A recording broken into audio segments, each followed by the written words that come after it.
Konnichiwa minasan, o genki desu ka? J'espère que vous allez bien et aujourd'hui pour le Kirokiji, je vous invite à croire en l'étrange puisque je vais vous parler de la femme humide ou femme mouillée et ceci n'est pas pervers, bande de kobuta, la Nureonna.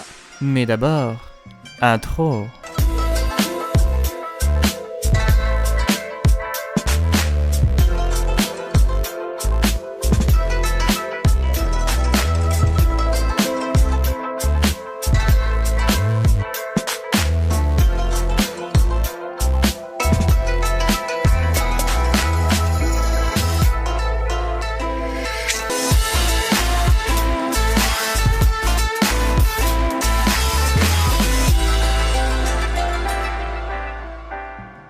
D'où vient-elle donc ?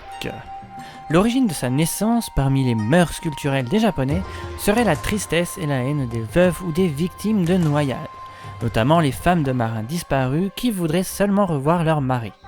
Ce serait donc ce désir amplifié de leur cœur brisé qui aurait vu la naissance d'un tel yokai.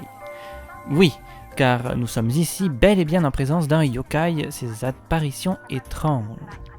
Pour parler étymologie, son nom vient du verbe nureru, se mouiller, être mouillé, et du kanji de la femme, onna.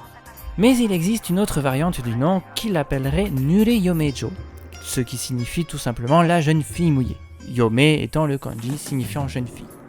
Formellement, la Nureonna est souvent représentée comme une femme à queue de serpent mangeuse d'hommes. Elle représenterait un serpent vampirique qui vivrait dans les rivières et les ruisseaux. Son visage serait hideux et, ce qui la trahirait parmi les hommes serait sa langue fourchue de serpent. Ayant des cheveux noirs comme ruisselant le long de son corps, trempés de surcroît, cela lui vaudrait aussi son nom. Elle apparaîtrait de l'autre côté de la rive d'un cours d'eau où vous vous trouveriez, un bébé dans les bras, et vous demanderiez secours comme si elle était en détresse.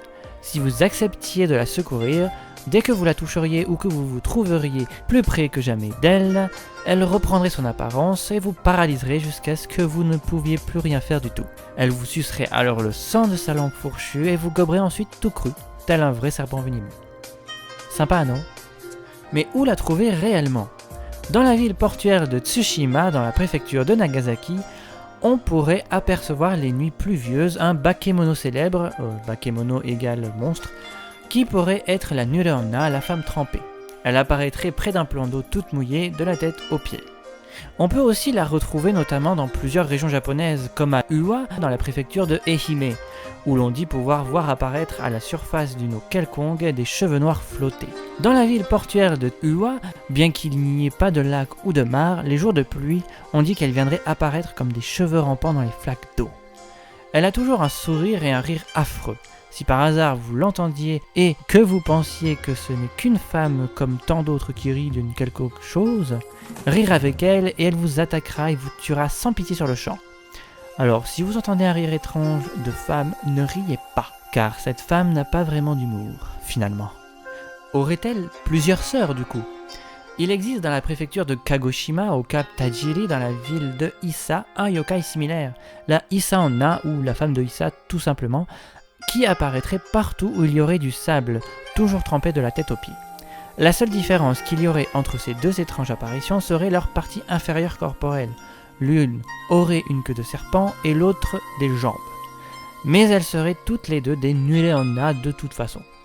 Bref, pour conclure, si vous croisez une femme à la langue fourchue, un rire plutôt désagréable et affreux, une dame à queue de serpent ou simplement que vous voyez apparaître dans votre verre d'eau des cheveux noirs, fuyez.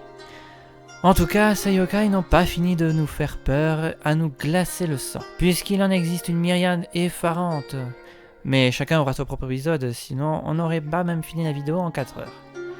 Voilà, cet épisode est déjà terminé, j'espère qu'il vous aura plu et vous en aura appris plus. N'hésitez pas à venir en commentaire ou sur les réseaux sociaux. Je vous dis à la prochaine et... Matane!